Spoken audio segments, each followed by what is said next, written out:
Now, as this outgasses, you can see it went down to 143, then it shot up all the way above 300.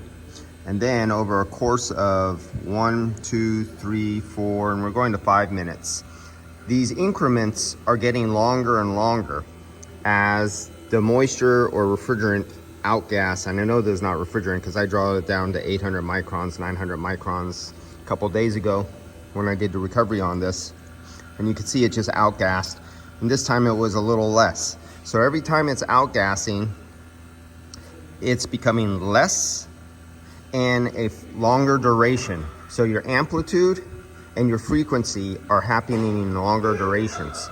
And this is indicating outgassing, not a leakage. Like a leakage, like from a seal, a valve, acting like a valve, like a lip seal at a certain point would give off pretty evenly unless you disturbed it.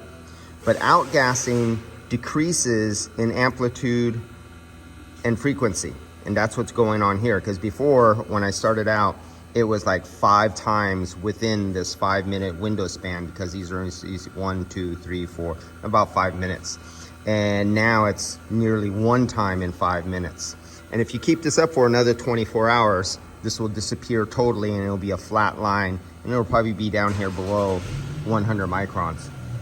But this was a system that was taken apart, left open to the atmosphere for a good period of time, for a few days, and then put back together. And so that's the outgassing on that one right there.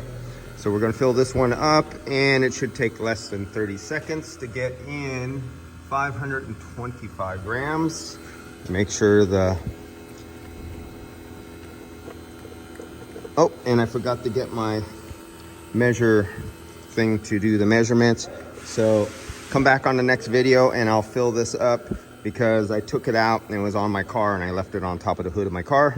So I'll go back and get that right now. All right, see you back.